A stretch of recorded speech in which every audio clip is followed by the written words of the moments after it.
Hi. Your films on YouTube showing your riding techniques are great. Tell us, what's your idea of sharing knowledge, and thus each rider could be a great instructor? Thank you very much first. This was actually my lockdown project because I was stuck at home and like everybody else, not much to do. So I thought I would start this YouTube channel and start, trying to help people to ride. Yeah. So this was the idea, and it worked really well. So I had a lot of positive feedback after a few videos. So I thought, I'll do some more, and the YouTube channel took off like really well. So it was nice to see that people were interested, to try to understand the dynamics of the bikes and how to ride properly on track. And so everybody, all these guys could ride a little bit faster, but mainly a little bit safer, trying to learn the right base. So yeah, it was great. At the moment, unfortunately, I don't have so much time to do some more, but maybe in the future. And thus each great rider can be a good instructor to share knowledge. I don't know.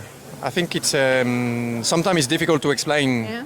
Some riders, maybe they don't really know what they're doing. They just do it because they've done it many times from their young age. But then to explain and trying to understand the different phases of riding, maybe not. On my side, my mum and dad were teachers when I was young. My mum actually taught me how to read at school. Okay. She was my teacher. So maybe this is where I get it from. That's true. Yeah. Maybe it runs in the DNA. I don't know. Yeah, that's true. But it felt good to me doing this, and I enjoyed doing it. So yeah. And what's, in your opinion, the common mistake that riders do on track? The very common one was that track day riders, they use too much corner speed. So especially with the big bikes, they go too fast in the corners, and they have too much speed in the apex. So they brake way too early.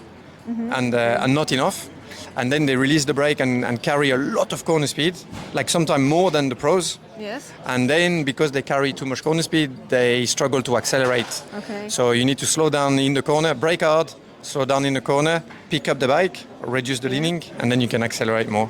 But this is the most common one.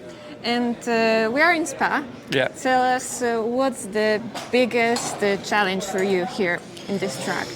Well, the biggest challenge is the actual track. It's very technical, very fast, very physical track. So to ride it fast for 24 hours is a very big challenge. The bike needs to be very well balanced, and also physically it's difficult for 24 hours because it's a high speed, loads of up and down, hard braking, change of direction at a high speed. So physically it's very tough. So it will be a tough race, but we are ready and we need to recover some points from the unfortunate race in Le Mans. So we will be going all out. And tell us, what's the difference between a superbike motorcycle and MotoGP motorcycle? There is many differences. If we want to go into the main ones, the MotoGP bikes is more powerful, probably 40-50 horsepower more. Yeah. So this makes actually quite a big difference because the weight is also a little bit lower for MotoGP, about 20 kilo lower. And the GPs are like a very long and stiff bikes, as in the super bikes are more a little bit shorter, so they move, they're a little bit more nervous. The GP bikes are very, very stable, and the braking performance, because of the aero on the GP bikes and the carbon brakes, is also better. So you have like a shorter braking distance. So the bikes are quite more efficient in the braking zone.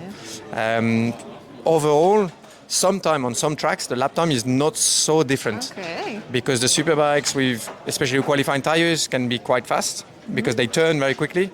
But the GP bikes overall are more stable, and normally for a race distance, you go much faster because you can be consistently more fast, especially in the braking zones. Okay. Thank you very much for your time, and we will keep fingers for your team. Thank you. Thank you very much.